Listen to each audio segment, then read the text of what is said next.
guess more companies, schools, and agencies and churches know what they're going to be doing 5 years from now better than they know what they're going to be doing next week. And part of the love affair with planning comes maybe from our arrogant assurity of our future. Of course, we'll still be here, plodding along just the same, years from now. Thus, maybe we figure we better figure out what we will do with all this time. And in our thorough, systematic, scientific way, we analyze and categorize all the data that we gather. And using our modern tools, we build the future in our own image. But an equally large part of our love of long-range planning is that sometimes it lets us avoid the messy, unpredictable present. The present that is full of pipes that freeze and burst. Water that runs into your basement at home and our basement here at the church. The heat that's out in the Sunday school room. A computer that's on the blink. Church administrative obligations that need to be met. Economic obligations that change. Loved ones overseas in dangerous territory. Cholesterol counts that won't go down no matter the medication. Chronic pain. And last of all, the upper Ohio Valley crud that we can't seem to shake. The fear of the unknown is close at hand, and it drives us to seek shelter. The fear of the unknown close at hand drives us to seek shelter in the unknown, which is so distant that it is comfortably blurred. And faced with the present, we prefer to call a meeting and retreat to our conference rooms. Faced with his present, King David sought out God's presence. And the scripture tells us he sat before the Lord. David had every reason to stay outside, celebrating his successes, both realized and promised. But instead of investing all of his energies, devising strategies for his future, David focused on his present need to sit before the Lord in prayer. And this time of reflection, praise, humility, and gratitude, experienced via the presence of God, is what prepares David for his future. Jesus' mandate to his disciples is to travel lightly and keep moving. Nowhere do we see him sitting down with the 12 and a map or a snakebite kit or a store of provisions or a feasibility study or a specific set of goals, strategies, and objectives. Nowhere do we see that. Jesus gives his disciples, at times as confused and uncomprehending a lot as there has ever been, he gives them only what they need most. He gives them a mission and authority to carry it out. Authority to carry it out. All that he recommends that they take, in addition to his mission and authority, is that they carry a walking stick. This just happens to be one that we give to our graduating high school seniors. And we give it to them for a reason. Jesus says, take your staff, take your walking stick, and begin your journey.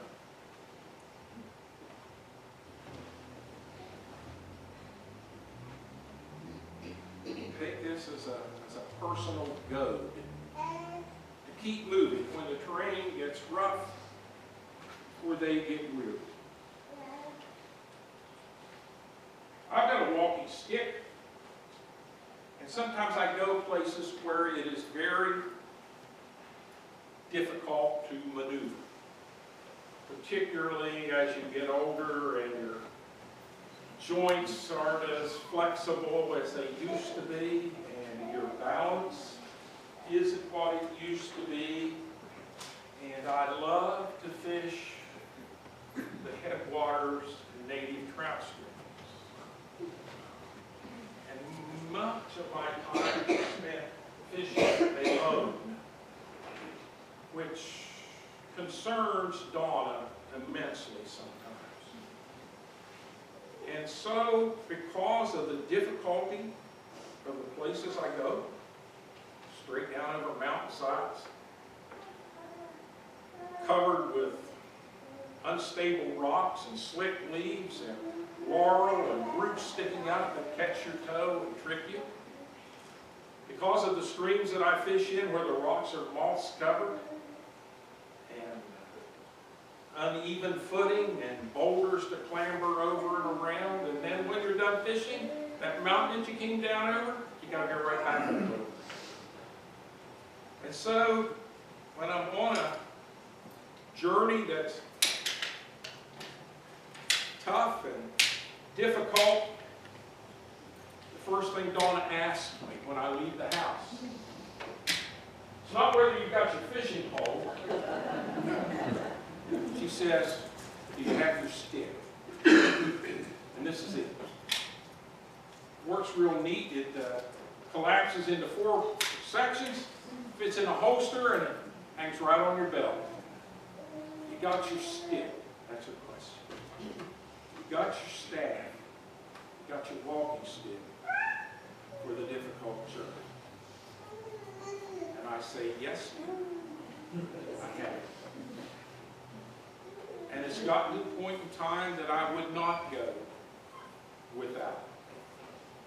I need the assistance of a walking stick in some of the difficult places that I go.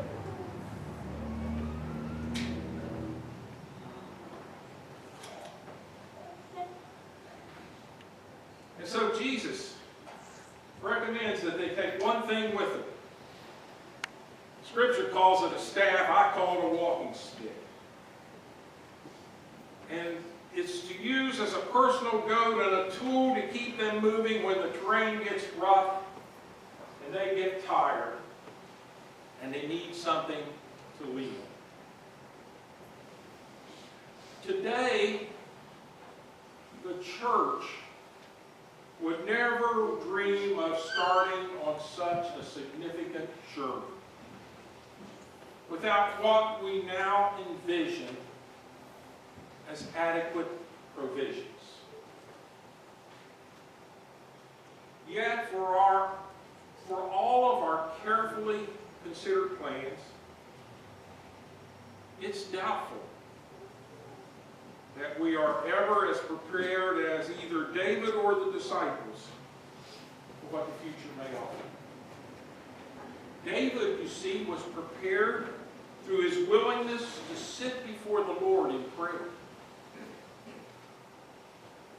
The disciples were prepared through their certainty that they went out with the matchless authority of Jesus.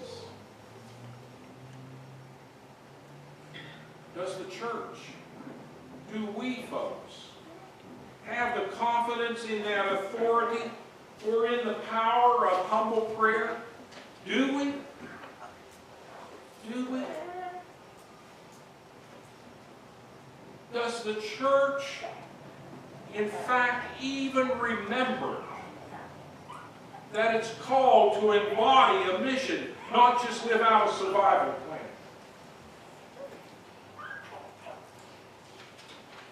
Jesus sent the disciples and us on our mission and has entrusted us with his authority to proclaim repentance, heal, and overcome evil. And he hasn't left us alone, folks. He's given us a walking stick, something to lean on, something to depend on. And that stick is called the Holy Spirit.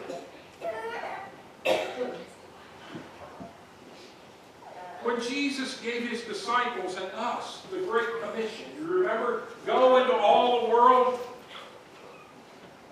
and proclaim the gospel. You remember that Great Commission at the end of Matthew? He ended that commission by saying, and remember, I am with you always, even to the end of the age. Folks, we're called to journey. And we don't go alone. We have the authority of Jesus. We have Christ's promised presence with us on the journey.